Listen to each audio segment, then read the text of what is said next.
Viewers, ఈ రోజు మనం సిద్దిపేటలోని కళింగపట్నం మిలిటరీ హోటల్కి అయితే రావడం జరిగింది. దీని సృష్టికర్త ఎవరు, ఈ మిలిటరీ హోటల్లో ఏమేమి స్పెషల్ ఉంటాయి, ఈరోజు మనం లోపలికి వెళ్ళి వాళ్ళని అడిగి తెలుసుకుందాం. పదండి, వచ్చేసాను. అన్న నమస్తే అన్న. ఇప్పుడు ఈ కళింగపట్నం సృష్టికర్త మీరు, అది కళింగపట్నం పేరు అంటే దేన్ని ఇన్స్పైర్ అయి పెట్టారు మీరు? ఇన్స్పైర్ అంటే ఏం లేదన్న, యాక్చువల్గా కళింగ రాజ్యం అని చెప్పేసి మన స్కూలింగ్ లో బుక్స్ లో ఉండుండే. కళింగ రాజ్యం అదొక్కటి మనకు సబ్ కాన్షియస్ మైండ్ లో ఎక్కడో ఉంది. నేను ట్రావెల్ చేస్తున్న టైంలో, అంటే మా వైఫ్ది ఆంధ్ర, సో అటు సైడ్ అటు వెళ్ళినప్పుడు శ్రీకాకుళం జిల్లాలో కళింగపట్నం అనేది ఒక విలేజ్ ఉంటుంది, అది ఓడరేవు.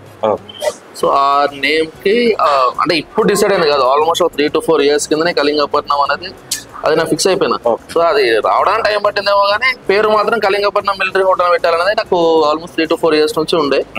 సో మనం ఆ విధంగా మనం కళింగపట్నం అనేది మనం పేరు సెట్ చేసుకున్నది. ప్రాన్స్, ఫిష్ పోర్ట్ ఏరియా కాబట్టి అవి కూడా మన మిలిటరీ హోటల్లో మెనూలో యాడ్ చేస్తాం. దానికోసం అంటే కళింగపట్నం అనేది మనం పేరు అనేది సెలెక్ట్ చేసుకుంటాం. ఇప్పుడు మీ హోటల్లోకి ఎంట్రీ కాగానే శ్రీనివాస కళ్యాణం, అది చాలా బ్యూటిఫుల్ గా ఉంది అన్న ఫోటో. అంటే ఆలోచన ఎట్లా?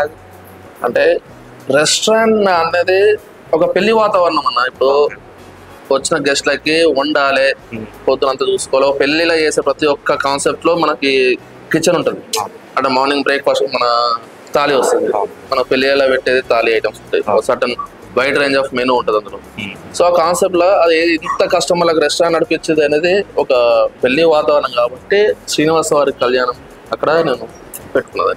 ఇప్పుడు మీ దగ్గర ఫేమస్ ఏంటి అన్న? ఇప్పుడు అరటాకు భోజనం. మెయిన్ అయితే అరటాకు భోజనం. మెయిన్ వచ్చేసి దీంతో పాటు ఇంకే నాన్ వెజ్ ఏమి ఉంటాయి? అరటాకు భోజనంకి మనకు సపరేట్ గా డిష్ వచ్చేసి chicken curry, mutton fry, mutton curry, chicken fry, నాటుకోడి పులుసు, బోటి, కీమా కర్రీ, ఇవి సైడ్ కింద యాడన్స్ కింద కర్రీస్ ఉంటాయి. దాంతో పాటు మనము బగారా ఉంటుంది. అరటాకు భోజనం ఫస్ట్ ప్రియారిటీ అయితే, సెకండ్ వచ్చేసి మనకు బగారా.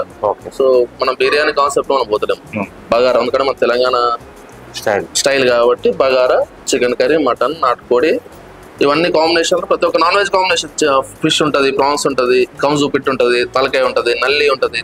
ఈ తలకాయ నల్లి ఏంటంటే మనకు అవైలబిలిటీ బట్టి ఉంటుంది, రెగ్యులర్ రాదు. అవైలబిలిటీ బట్టి మన కస్టమర్ రిక్వైర్మెంట్ బట్టి మనము అది ఆర్డర్ ఇస్తాం. వెజ్ థాలీ మామూలుగా వెజ్ రైస్ అంటే బయట అంటే ఒక పప్పు, సాంబారు, ఒక కర్రీ, ఒక ఫ్రై ఇస్తారు. ఇక్కడ ఆల్మోస్ట్ ఒక 15-16 ఐటమ్స్ ఉన్నాయి.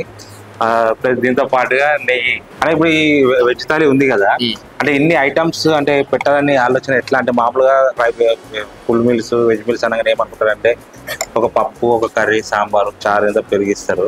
అలా మీరు స్వీటు, పాపడు, సల్ల పెరుగు, రోటి పచ్చడి, పులుసు, ఒక ఫ్రై, ఇవన్నీ ఇస్తున్నారు కదా. అంటే ఎక్కడంటే చూసిరా లేకపోతే మీరే? సో ఇప్పుడు మనం ఇంట్లో తింటాం, ఫర్ ఎగ్జాంపుల్ ఇంట్లో తింటే ఏముంటుందో పప్పు, కర్రీ, ఒక చారు, పెరుగు. దానికి భిన్నంగానే కళింగపట్నం ఉండాలని ఒక ఆలోచన అది. అంటే 2 కర్రీస్ ఉండాలి, ఒక పప్పు, స్వీట్, పాపడ్ ఐటమ్ చూస్తున్నా కస్టమర్ కడుపు నిండాలి అని ఒక కాన్సెప్ట్ లో ఇన్ని ఐటమ్స్ అంటే ఇంట్రొడ్యూస్ చేసాం. ఇంకా రేపు పోతున్నా పోతే ఇంకా ఐటమ్స్ పెంచుతా తప్ప ఇంకా తగ్గేది మాత్రం ఉంటుంది. అంటే ఇప్పుడు ఈ మీల్స్ తో పాటు మార్నింగ్ ఏమైనా బ్రేక్ఫాస్ట్ కూడా ఉంటాయి? ప్రజెంట్ మన దగ్గర మార్నింగ్ ఏం లేవు. ఆఫ్టర్నూన్ నుంచి పూరి కాంబినేషన్ లో నాన్ వెజ్ ఉంటుంది, చిట్టి గారెతోటి నాన్ వెజ్ ఉంటుంది. దీన్ని మనము ఇంకొంచెం ఎలాబరేట్ చేసి ప్యూర్ వెజ్ కింద మనం బ్రేక్ఫాస్ట్ కూడా స్టార్ట్ చేస్తున్నాం.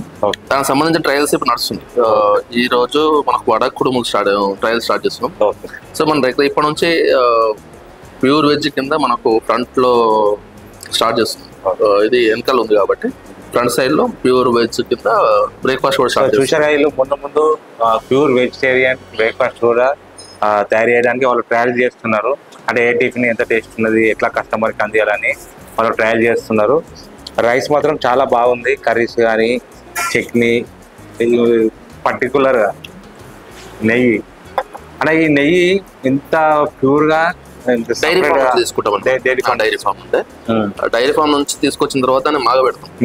సో ఎప్పుడైతే నెయ్యిని మాగబెడితేనే అందులో ఫ్లేవర్లు అనేది మనం బయటకు వస్తాయి. అలా మాగబెట్టిన తర్వాత కస్టమర్కి మనం సర్వ్ చేస్తాం. తనకు టేస్ట్ చేసిన తర్వాతనే, తనకు నచ్చిన తర్వాతనే కస్టమర్కి ఇవ్వడం జరుగుతుంది. ఏదైనా కొత్తది మీరు ఇంట్రడ్యూస్ చేసే ముందు మీరే 2-3 రోజులు తప్పకుండా చేస్తారు. సో ఎవ్రీడే డే 1 నేను హోటల్ స్టార్ట్ చేసిన 1.5 year అవుతుంది ఆల్మోస్ట్. ఎవ్రీడే థాలీ నేను టేస్ట్ చేసిన తర్వాత అందులో మిస్టేక్స్ ఉంటే రెక్టిఫై చేసుకొని థాలీ అనేది సర్వ్ చేస్తాను. ఇప్పుడు ఏమైనా క్యాటరింగ్ కూడా ఏమైనా చేస్తారా అన్న మీరు? క్యాటరింగ్ కూడా స్టార్ట్ చేస్తాము. ఓకే. ఆల్మోస్ట్ స్టార్ట్ చేసి కూడా 2 months అవుతుంది catering, full fledged catering start చేసి. ఓకే. ఇది కూడా సక్సెస్ఫుల్ గానే ఉంది. ఓకే. మనం ఆల్మోస్ట్ ఇదే కిచెన్ లో ఇదే క్వాలిటీ తోటి ఎలాంటి మసాలా లేకుండా ఎలాంటి టేస్టింగ్ సాల్ట్స్ లేకుండా క్యాటరింగ్ చేయాలనేది నా కాన్సెప్ట్. అంటే ఈ కళింగపట్నం ఇదంతా ఓకే, దాని కింద మిలిటరీ హోటల్ అని ఒకటి పెట్టింది కదా? అవును. అంటే కళింగపట్నం మిలిటరీ హోటల్ అంటే మళ్ళీ ఏంటది? నార్మల్ గా 1970s ముందు సౌత్ ఇండియన్ లో నాన్ వెజ్ ఐటమ్స్ తక్కువ దొరుకుతున్నాయన్నట. అవును. అది ఎక్కడ దొరుకుతాయి అంటే మేజర్ గా ఈ మిలిటరీ క్యాంటీన్స్ లో, ఈ మిలిటరీ రీజియన్ లో వాళ్ళ క్యాంటీన్స్ లో మాత్రమే నాన్ వెజ్ ఐటమ్స్ దొరుకుతాయి. సో నెక్స్ట్ వచ్చేసరికి ఏమవుతుందంటే మిలిటరీ క్యాంటీన్స్ లో ఉండే బయట వీళ్ళు పాక హోటల్స్ ఉంటాయి కదా, ఆ హోటల్స్ వాళ్ళు ఏం చేస్తారంటే నాన్ వెజ్ ఐటమ్స్ పెట్టి వైట్ రైస్ పెట్టుకొని మిలిటరీ హోటల్స్ అని పేరుతోటి వాళ్ళు బాబాయ్ మిలిటరీ హోటల్ అట్లా వాళ్ళు పాకాల మిలిటరీ హోటల్స్ అని స్టార్ట్ చేశారు. అంటే మిలిటరీ హోటల్ అంటే నాన్ వెజ్ దొరుకుతాయి, నాన్ వెజ్ ఐటమ్స్ ఎక్కువ దొరుకుతాయి. మనకు అందుబాటులో దొరికేది ఏవైతే ఉన్నాయో ఫిష్ కానీ అపోలో ఫిష్ ఒకటి, ప్రాన్స్ మాత్రమే నేను ఇందులో సర్వ్ చేస్తున్నాను. దాంతో పాటు చికెన్, మటన్, కంజు, కీమా, బోటి, ఈ ఐటమ్స్ ఎక్కువ ఉంటాయి. సో చూసారు కదా మిలిటరీ హోటల్ అంటే దాని అర్థమైంది అనుకుంటా మీకు. భోజనం అయితే చాలా బాగుంది, కాకుండా కొంచెం స్పైసీ లెవెల్ తక్కువనే ఉంది. అంటే ఒకవేళ కొంచెం స్పైసీ కావాలన్నా కూడా వీళ్ళ కిచెన్లో ప్రిపేర్ చేసి ఇస్తారు. నాకైతే సరిపోయింది వీళ్ళ స్పైసీ లెవెల్, చాలా బాగుందండి, సూపర్. మీరు కూడా ఇక్కడ తింటే మీకు ఎలా అనిపించింది అనేది మన కామెంట్ సెక్షన్లో కామెంట్ చేయండి. నాకైతే చాలా బాగా అనిపించింది. ఒకవేళ తినే వాళ్ళు ఎవరైనా ఉంటే ఈ కళింగపట్నంకి వచ్చి మీ ఎక్స్పీరియన్స్ కూడా వీళ్ళతో షేర్ చేసుకోండి. అన్న ఈ అడ్రస్ ఎక్కడ? ఇది సిద్దిపేటలో బ్లాక్ ఆఫీస్ చౌరస్తా టువర్డ్స్ సిద్దిపేట నుంచి హైదరాబాద్ కి రాంగ్ రూట్ లో వస్తే ఆపోజిట్ విజయలక్ష్మి పెయింట్స్ ఉంటుంది మనది. అదే హైదరాబాద్ నుండి సిద్దిపేటకి వెళ్తే మాత్రం బ్లాక్ ఆఫీస్ చౌరస్తా కొంచెం ముందు లెఫ్ట్ సైడ్ లో